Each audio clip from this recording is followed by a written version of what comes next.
multiple audio equipment. The Fugitive ex-CEO of... Wait, are you fucking kidding me? They literally fucking didn't even, like, they didn't even search it? This one is better? This is the story of the rise of an automotive tycoon, Carlos Ghosn, the CEO of Nissan, a Japanese conspiracy against that tycoon, which turned into one of the most hostile of hostile takeovers in history, to where the CEO of Nissan is now a wanted fugitive. The ousted chairman of Nissan has fled Japan, where he was awaiting trial on financial misconduct charges. Now he's in Lebanon. He reportedly got there in a musical instrument case. I am not making this up. Meanwhile, we want to turn to Carlos Ghosn's great escape. Let me explain. December 29, 2019. Carlos Ghosn, the CEO of Nissan, leaves a Tokyo apartment building at 2:30 in the afternoon. He walks quickly and carefully on his way to meet two men at a nearby hotel. Those two men included Michael Taylor and his son. Michael Taylor was a former US Special Forces soldier with the Green Berets, and Mr. Taylor and his son were hired by the Nissan CEO to help him on this trip. Shortly after arriving, the three men leave the hotel and board a bullet train headed to Osaka. They arrived just after 8 p.m. that night to a hotel near the Kansai International Airport. A few hours passed, and Michael Taylor and his son then left the hotel carrying several large boxes of musical equipment and headed to the airport. Hidden inside one of those boxes was the third man. The Nissan CEO was huddled up in a dark, cramped box, doing his best not to make a sound. At that time, there had been a lot of concerts and... Dude, there's nothing more fucking cringe than people being like, okay, go back to the other video. No, I want you to watch the Donut Media video. I've already chosen to go with this one, okay? Suck me. Shut the fuck up. Seriously. Shut the fuck up. Shut the fuck up. Okay. Yes, Jake Tran has like interesting takes. He's like, I think he's like a libertarian or some shit. I can't tell. He has like really, really weird takes, but you know. Japan. So two men. And I love Donut Media, but at least like this seems well compiled. Way through the airport with large boxes of what appeared to be musical equipment didn't set off any red flags. They arrive at the airport and make their way through security. All their music equipment gets sent through the X-ray machine, except for that one specific box containing the third man. This box was carefully selected to be far too big to be sent through the X-ray machine, and since the two men had plenty of other music gear with them, another giant music box wasn't all that suspicious. So security let that giant box through without batting an eye. They get through security and make their way to a private jet. The luggage is loaded on, and once the Oh, it's a private jet, that's why. Okay, never mind. You're fucking way less security. Like, not even. You could... Actually, no security whatsoever, almost. Plane took off, Carlos Ghosn was alerted that the coast was clear. The private jet eventually lands at Ataturk International Airport in Istanbul, Turkey, where the executive is escorted to another private jet. His destination? Beirut, Lebanon. There, the Nissan CEO got off his plane, used his Lebanese passport to get... Yeah, this is like... I feel weird mentioning this because it's, I don't know, it's like a weird thing to mention because I am legitimately afraid, but private jet terminals straight the fuck up do not have any security. It's not even a joke. They literally do not have security at all. It's kind of insane.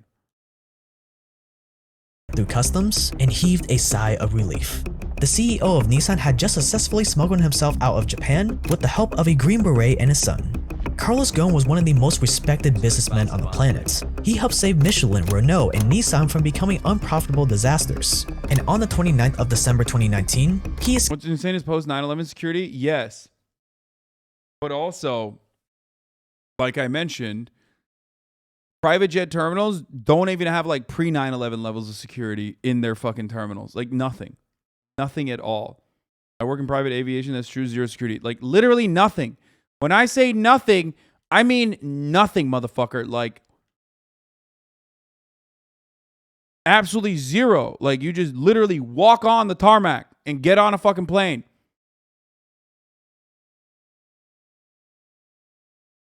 There's like a holding area where you can sit.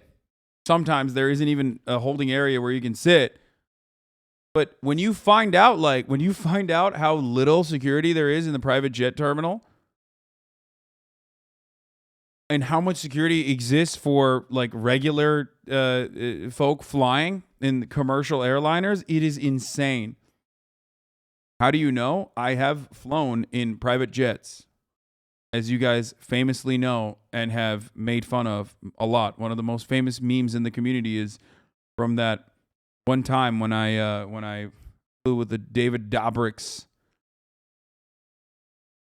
No, I've ironically never flown on a private jet when I was rich, and have only flown on private jets when I was not rich. But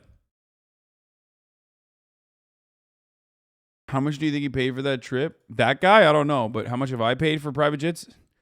$0.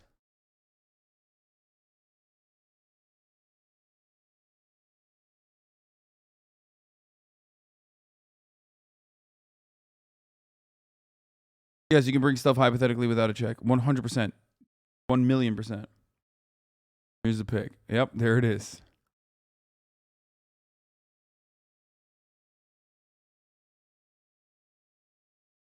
That face when you are spotted on a private jet with your $750K salary.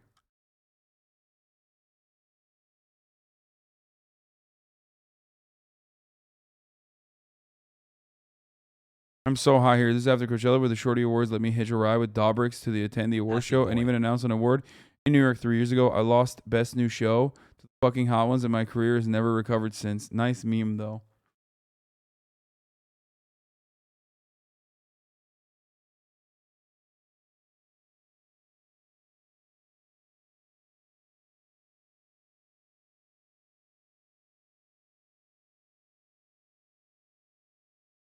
Ludwig just got to try a private jet, copied your face react. Wait, really?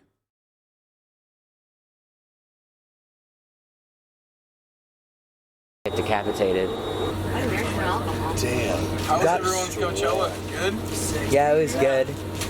Wow. It was really good. I mean, I didn't I was so high. I was not high at all. go, but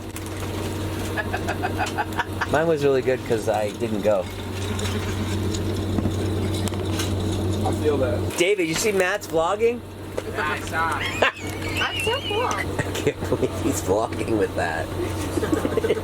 Choose some popcorn down there? Yeah, but I don't know where it went. I'll go. It's a lot. It's a cave down there. Hassle. This is such a wild lore, like a wild part of my lore.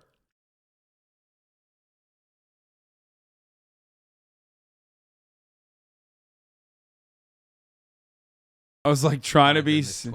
I was just trying so hard to be like, they know, they will know I'm high.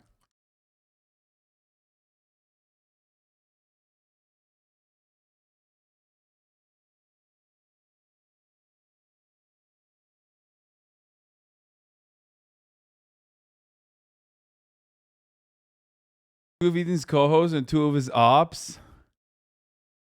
Has Ethan seen this? He would love it. I don't know if Ethan's ever seen this. At the time, I had no idea who the fuck Trisha Paytas was, and I still don't know who the fuck Trisha Paytas is. I just know like about her. I just thought it was like kind of strange that these like I didn't know any of these people except for I guess I like that's where I met Matt, who I like. Dope. I like him a lot. And I like Todd too. But at the time, like,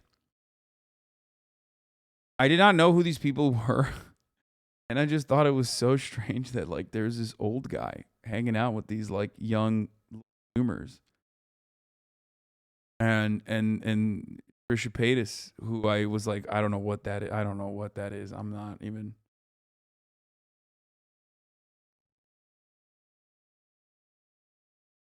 You mean yourself? No, you fucking dumb bitch. This is in 2018, okay? This is before I turned 30, okay? So no one was like, oh, you're old. No one was saying I was old fucking 4 years ago, okay? Literally. It'll happen to you too, dumbass. Just wait. One day, you're fucking 26 years old. I was talking about the guy who's vlogging, Jason Nash. But I thought he was old. And guess what? Now I'm old. So everybody turns old.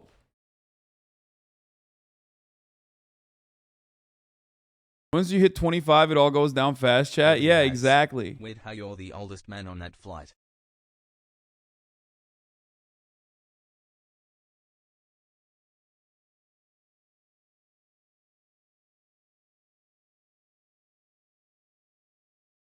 Can't wait. All you Zoomer motherfuckers, you're going to be old. And yes, I'm going to be older than you, but still, shut the fuck up.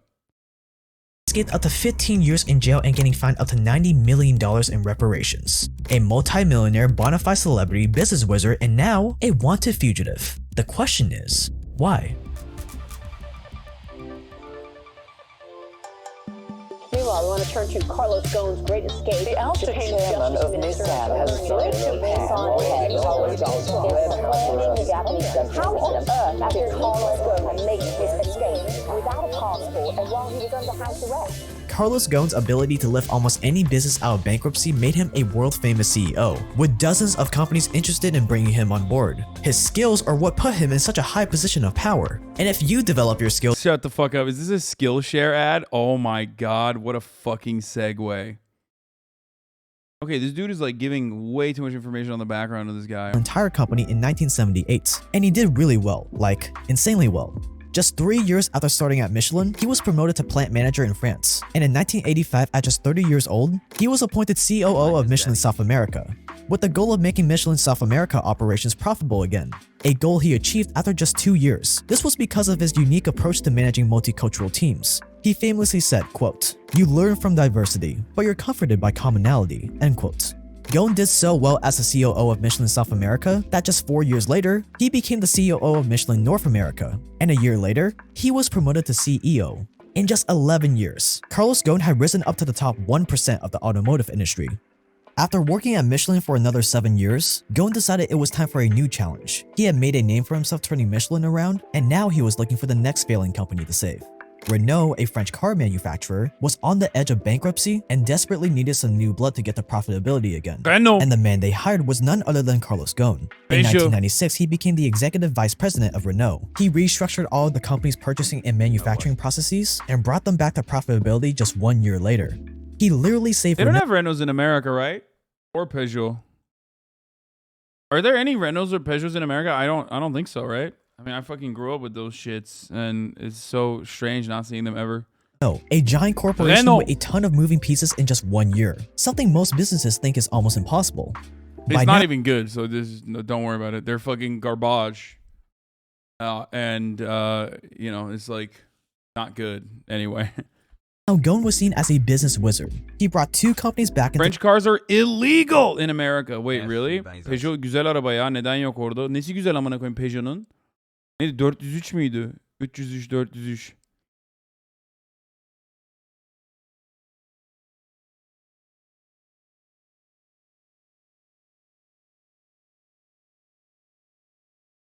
to the black, earning him the nickname Lacoste Killer, and every company in the industry wanted his Midas touch. So in 1999, he decided to do it again, and the next target was a Japanese auto legend that was flopping, Nissan.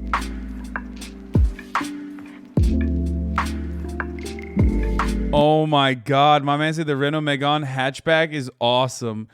Bro, these are straight up the ugliest motherfuckers, dude. Oh, this like is giving me flashbacks, dude. I swear to God. Maybe French cars aren't built to deal with the insane interstate systems seen in the US. We sold our Renault to buy plane tickets to come to America. The fastest FWD cars in the world are all Renault.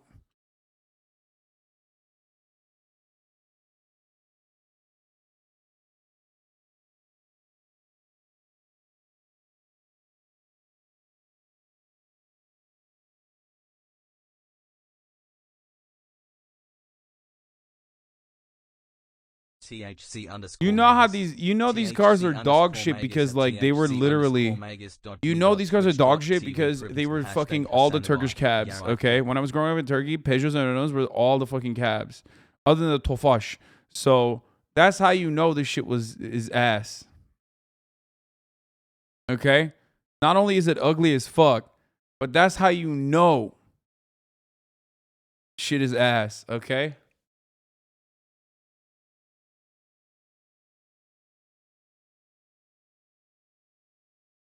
Gurbeshi, this reminds me of home.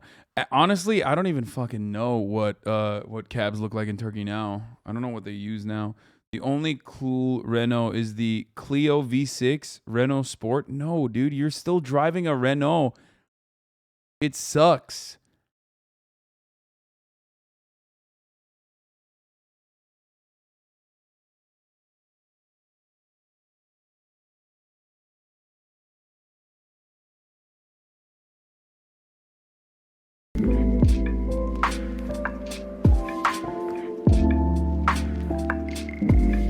Şu an full Dacia ve Fiat. Opel Corsa, Toyota Corona.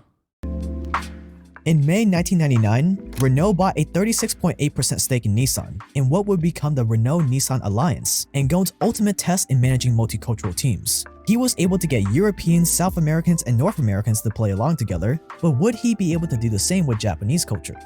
When Carlos joined, Nissan had $20 billion in interest-bearing debt, and only 3 of their 46 models were making any profit in Japan. It was an absolute disaster. Management was complicated, the company was producing too many models, and it seemed like Nissan was about to collapse. They needed some serious help, and Lacoste Killer was there to give it to them. We gotta start cutting the crust off this shit sandwich!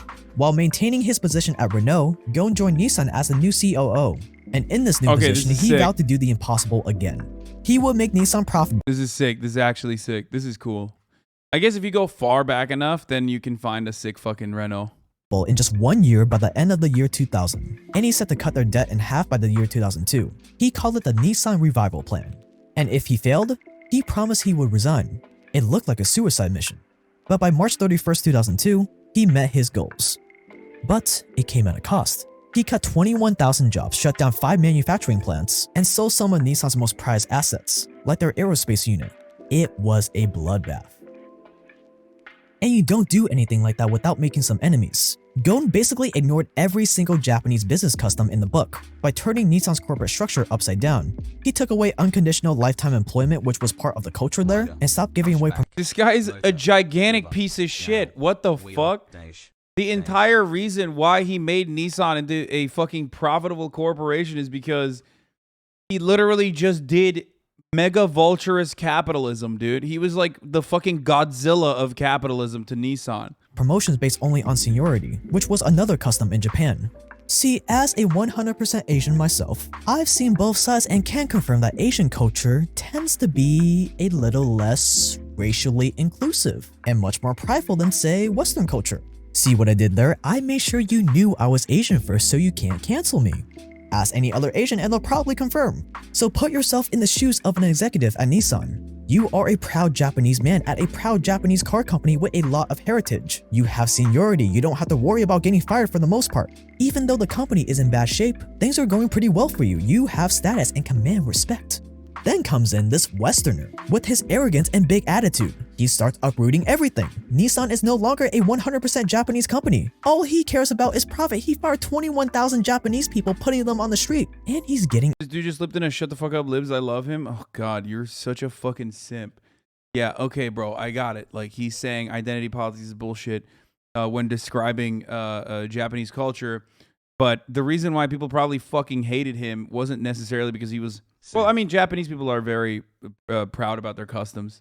What happens when you have like thousands of years of history, but and also not too ever distant fascist history as well. But you know, that kind of like mythology is hard to shatter. However, you know, people are gonna be mad when you fire 21,000 people, dude. What the fuck? You literally put your cock through a fucking company and asset strip it until it's nothing. You know what I mean? And a recent reactionary regime? Yes. It's insane, like, to say it's just because Japanese people were just, like, proud and angry at him. It was already sus when he built it up by saying, he made it seem like this dude actually, there's a conspiracy against him, and it wasn't, like, based in any sort of serious evidence. Didn't he flub numbers? Like, didn't he also like cook the books a little bit, if I'm not mistaken, to meet certain quotas? That is the reason why there's an active case against him, right? All the fame. This is all speculation, but I would predict a lot of resentment and envy started building up right about then. He was outshining the masters. And to add insult to injury, by June 2001, Gon was appointed the CEO of Nissan for his outstanding work.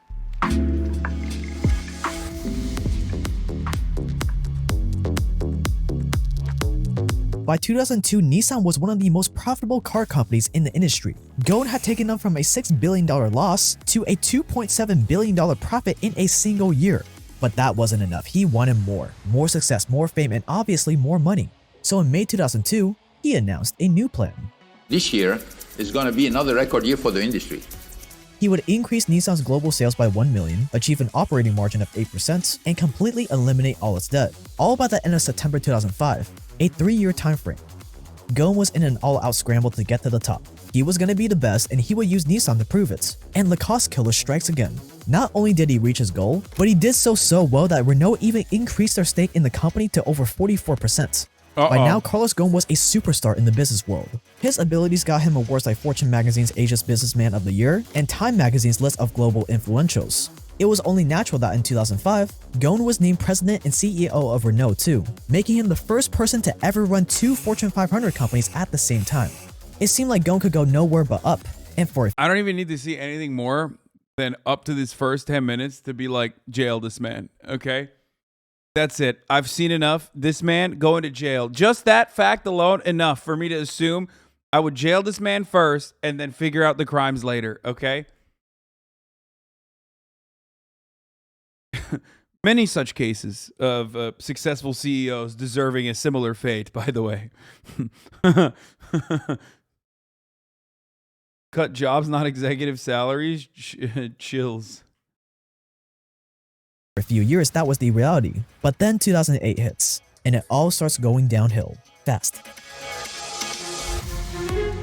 It was the worst day on Wall Street since the crash of 1987. We're down by between 3 and 4.5% generally across these markets. Traders here working the phone say a lot of their customers are freaked out, waiting to see how low the Dow will go. They're focused on the Dow, not so focused on OPEC.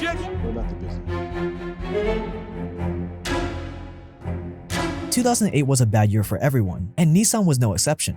The car market dried up and people seemed reluctant to spend their money on any sort of investment. Ghosn's hard work was at stake, so he decided to push back harder with more drastic His hard work.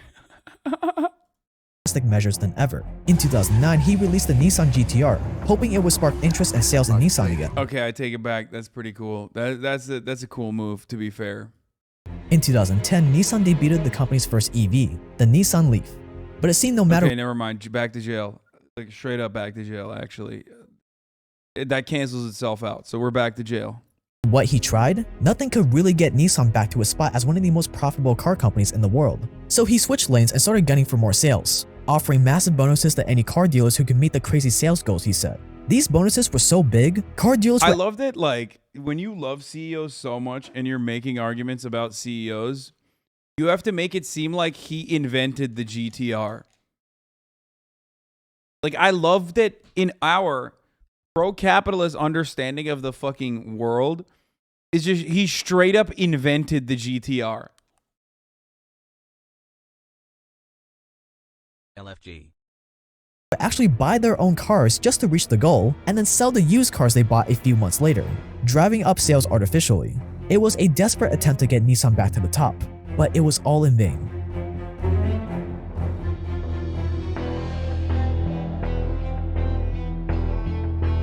Carlos Ghosn's desperate attempts to keep Nissan from sinking didn't work. It was doing more harm than good. Profits were dropping and Nissan executives started panicking.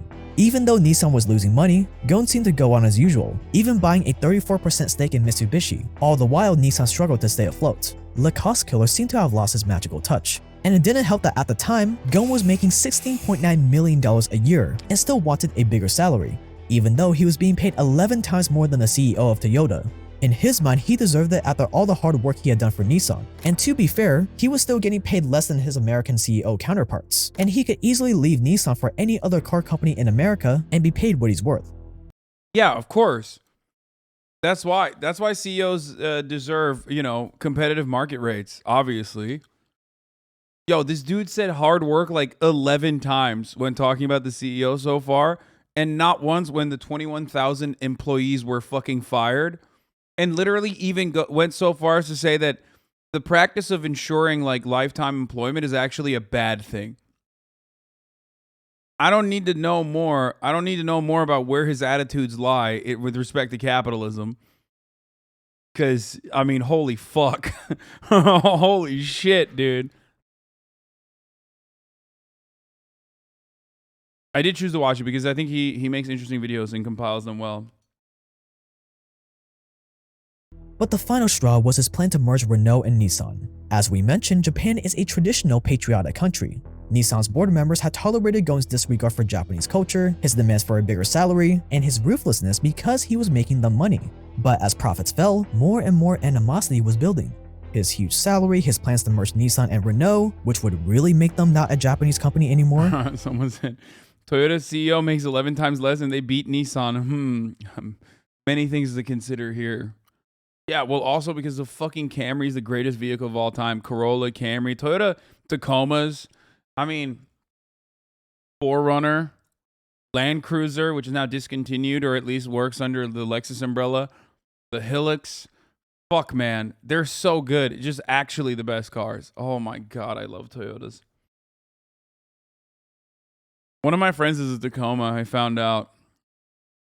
Actually, another one of my friends is a 4Runner as well. And they're both sick as fuck. I would collude with the French government to establish a merger, even though I was against it, and they decided just to get rid of me in a way which frankly is neither subtle nor very smart. So they colluded on a plan to get rid of their Carlos Ghosn problem. This conspiracy to oust Carlos Ghosn would involve top-level Nissan executives, police officers, and some believe even the Japanese government. It would be the most hostile of hostile takeovers in history.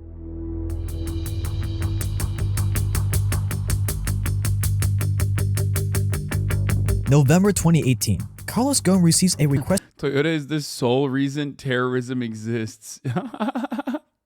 Yeah, no, totally. To attend a meeting with Nissan board members in Tokyo. It was business as usual, so we got on a private jet and made the trip to the Tokyo International Airport. He got off the plane, went through customs, and then was arrested on the spot at 4:30 p.m. on November 19th, 2018. He was charged with underreporting his salary between 2010 and 2014, and was taken to a detention center. The word was led to know that I was arrested in the airplane. Bullshit. I was arrested in the airport. I came down from the airplane. I was taken in a car. I arrived to the passport. They told me there is a problem with my visa. They took me in a small room, and this is where I found Seki, prosecutor, telling me, I'm from the prosecutor office. I need to talk to you. And since then, say you cannot use anymore your phone. And I know I was arrested. I understand what's going on. And because I was surprised, I told him, okay, can I at least give a phone call to Nissan to send a lawyer? Well, obviously, I didn't know that Nissan was behind it. And it was all staged way before between the prosecutor and the company. In a few hours, a world-renowned businessman became little. Never forget, he would never be prosecuted for firing 21,000 employees or downsizing or asset stripping. None of those things are bad because we live in a capitalist system. And those things actually ended up, those things actually ended up helping the company's stock prices, okay? He increased shareholder value. However, what do I always say? You cannot fuck rich people, okay? You can fuck poor people all the time. Matter of fact, the system is designed around fucking poor people. But the moment that you fuck rich people, the moment that you shave a little off the top, and put it up to your salary, boom, all of a sudden, you're fucked. More than a common criminal. Conveniently, just 3 days after his arrest, Nissan board members casted a vote to remove Ghosn as the chairman.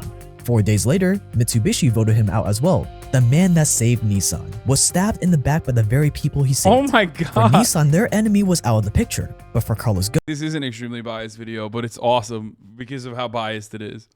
The trouble was just starting. Ghosn was accused of underreporting his pay by $10 million a year, of using Nissan funds to buy property all over the world, and of secretly adding crazy amounts of money to his retirement fund every year. Instead of being let out on bail, he was kept in solitary confinement, not for being a common practice, violent criminal, but for being accused of white-collar crime. Common practice and also based. We should do this. We literally should do this. Wow, Typical libertarian, not fucking chill. That typical politics libertarian more saying, approachable. "Oh, that's so bad. It's so shocking." One, common practice in Japan. Two, actually cool as fuck, and they should do that more often. Lots of love, hassle. Also, why is he saying it's a conspiracy? He literally did white collar crime. Like, at this point, you're basically just saying, like, no, white collar criminals should be able to escape. Except, like, the likelihood of someone being able to escape is infinitely higher when you're a wealthy CEO, as proven by how this wealthy CEO got away from said crime. Unless you're Chinese national Jack Ma, in which case it's not very likely, because holy fuck, dude, China is so good. That's one of those areas where you got to hand it to the Chinese Communist Party. You know what I'm saying? My mouth is watering. Sorry. Anyway, what are we talking about? White collar crime that he engaged in, and was unfortunately treated like the criminal that he is in this situation. So I was arrested for a compensation that was not fixed, that was not decided, and that was not paid. This is the reason of my arrest. This is the reason of my arrest. Well, I can tell you that in many countries, there is no reason to arrest. It's certainly not a criminal case. It's certainly not even an offense. And new charges He's like, in my country, we steal. I'm sorry. We just, it's fucked up. But, we can steal money from the company and put it into our pension plan when we eliminated pension plans for so many people. But I was adding all those salaries into mine. Being added every week, so that in the end, Carlos Ghosn spent 108 days in solitary confinement being questioned daily without the chance of getting bail or even talking to a lawyer. More than 3 months in solitary confinement for a charge that most people would have gotten bail for within days. 130 days in prison, solitary confinement, tiny cell without window, light day and night. 30 minutes per day, excluding weekend, because obviously there is not enough guard in the weekend. You can't go for 30 minutes outside. When there is a holiday, there is nobody, so you stay in your cell, you just get your food. For example, 6 days without any human contact during the New Year break. Shower twice a week. Try to ask to have more, they said no. Prescribed medication is forbidden. You can get only the medication. Okay, to be fair, that's not cool, okay? I'm sorry. At this point, obviously that's not good, okay? That's not good. That's not good. We should not do that to anyone. But in this situation, it's hard for me to say that, but I do believe that, okay? It feels a little good just this one time as a treat, but also it's not good and not cool. And they shouldn't do that. Medicine from the prison. Interrogated days and night. It can happen in the morning, in the afternoon, at night. Up to 8 hours, obviously without the presence of a lawyer. All of this is taped. Impossible to take to anyone. No one speaks English or French or anything. When we need something important, we have to bring somebody, and this guy is available once a week. Presumption of guilt prevail. Prosecutor from the beginning, they let me to know you're guilty. Don't play games, confess. And everything they were asking me. Oh, by the way, that's what this was. So remember when I told you the Japanese prison system is really fucking weird, where you're just you're proven guilty.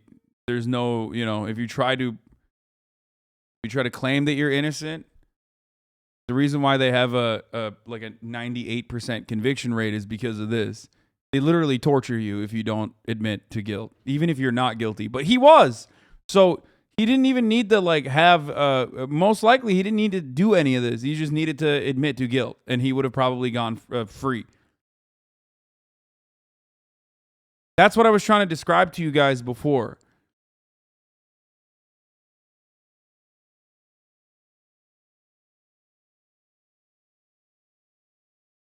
They don't investigate cases they know they won't be able to solve. That's China, not Japan. I love you, dude. I love you for literally being no, actually, I'm going to be xenophobic in this instance. I mean, I don't even know if that's similar to how the Chinese criminal justice system works, but it's 100% how the Japanese criminal justice system works. But it's cool that you were Nah, fuck that. Nah, Japan is ally to America. That can't be. It's probably China.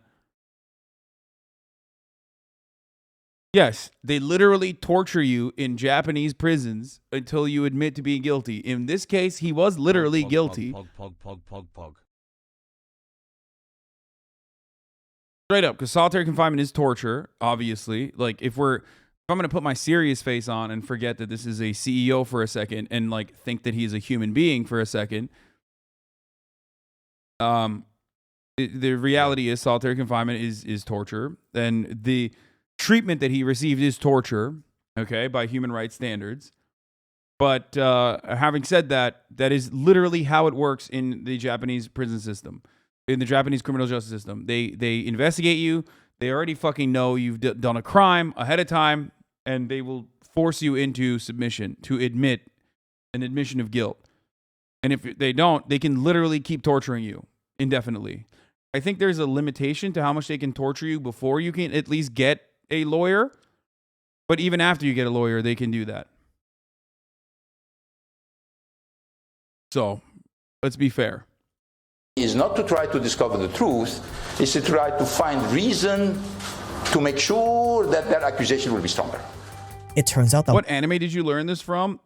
Why is it that everything I have to have learned from Japan about from anime? Why can I have not? Also, I don't even think any fucking anime actually talks about the Japanese criminal justice system in a negative light. So I don't know what the fuck you're talking about.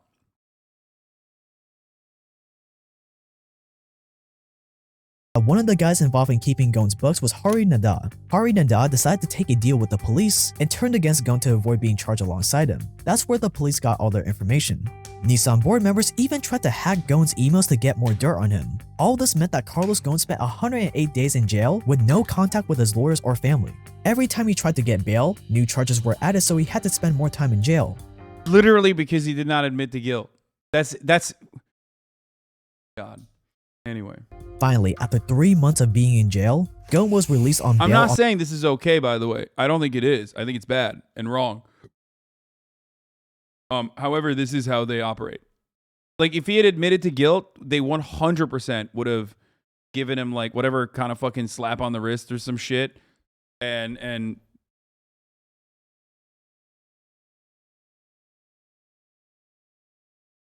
move on. On March 2019, for 1 billion yen or around $9 million, he was kept under 24-hour video surveillance and wasn't allowed any internet access, which became an issue when a month later, he tweeted that he was, quote, ready to tell the truth, end quote. A day later, he was arrested again on new charges. 5 days after his second arrest, shareholders voted to remove him from the Nissan board entirely. This time, his detention only lasted a couple weeks though. He was eventually released back to house arrest where he stayed for almost a year. He couldn't use the internet unless he was under supervision, he couldn't leave Japan, he was followed wherever he went, and he had almost no contact with his wife or family. In his eyes, it didn't look like he had any chance whatsoever of getting a fair trial. In the Japanese judicial system, these allegations are untrue, and I should have never been arrested in the first place.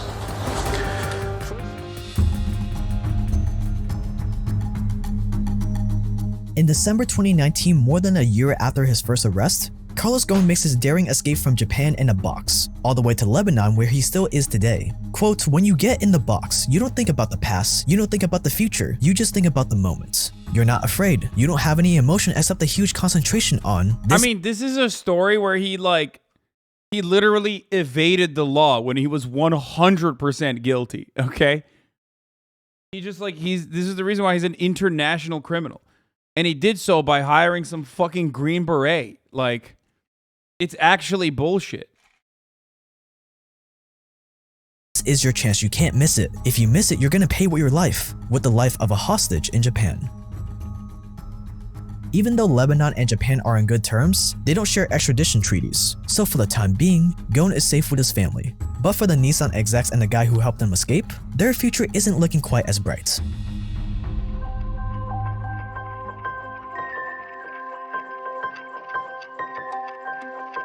It turns out the new CEO of Nissan, a man named Hiroto Sakawa, was just as guilty as Gon himself. He eventually admitted to also secretly increasing his salary over the years, which started raising questions as to why the Nissan board members really wanted Gon out of the company. Was it really because they found out he was getting paid more than he disclosed? Or Damn, man. CEOs. was it a mix of envy, greed at an opportune moment? Well, old Nissan had always worked against me since 1999. Whatever their reasons, there was a massive conflict of interest. It's funny because it's like he's making it seem like there's an additional reason for this.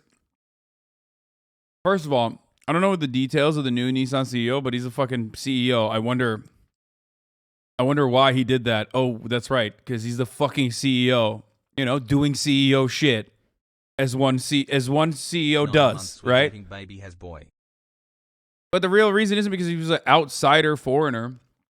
Certainly that might have played an additional role. Like pride might have factored into it a little bit. But like that guy is so uniquely fucking corrupt even for CEOs. I mean, he fucked everyone. What the fuck?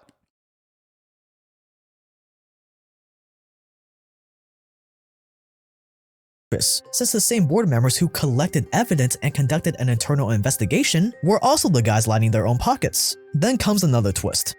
Ravindir Pasi, who's Nissan's top lawyer, becomes a whistleblower. He revealed that the snitch, Hari Nanda, had told him about the arrest beforehand, and that there was an investigation against Gon for misconduct. While at the same time, Hari Nanda had been helping Gon hide his money ever since he joined Nissan, while taking some for himself too. For Nissan's top lawyer, things didn't add up. How could someone who is implicated in the investigation and accusations be part of the investigative team? So Ravindir Pasi leaked this information. Did it lead to the whistleblower being praised for potentially exposing a criminal conspiracy? No. It led to Mr. Pasi being ordered to leave Japan in a matter of days in May 2020. His apartment was raided for evidence, while his wife and 4 daughters had to stand by and watch. They tried the exact same thing with Mr. Pasi as they did with Carlos Ghosn. It's as if Nissan could potentially have some police under their payroll. Whether or not Nissan Yo, you can't be a libertarian and then get mad at this. You literally can't be a libertarian and then spend the first 20 minutes of the video hyping up fucking CEOs for being based and awesome, and then literally get mad at what corporations are doing in what the fuck? Like what? Yeah, no shit. Hello, welcome to the criminal justice system in a bourgeois capitalist quote unquote democracy. Executives will be held accountable is yet to be determined. But all the information released by Carlos Ghosn and Ravindir Pasi makes it seem like the case was never so black and white, and that there may be some merit in Ghosn's claims that patriotism and greed made them do it. I had some suspicion on the justice system in Japan when I've seen so many scandals.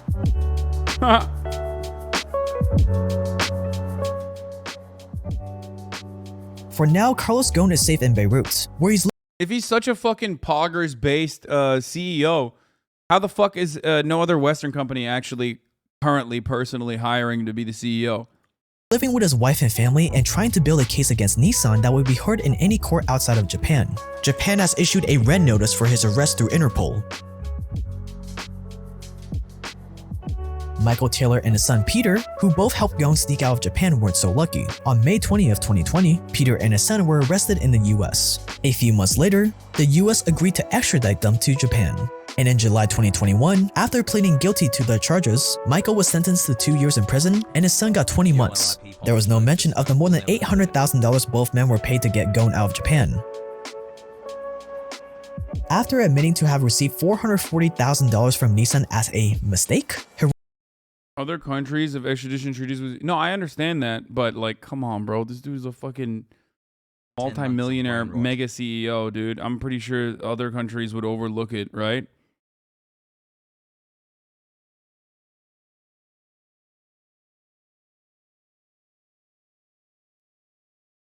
Hiroto Sakawa, the guy who led the investigations against Ghosn, resigned as CEO in 2019. He has not been charged for any crime. Hari Nanda, the snitch, still works at Nissan as the senior vice president. His deal with the Japanese police seemed to have paid off really well.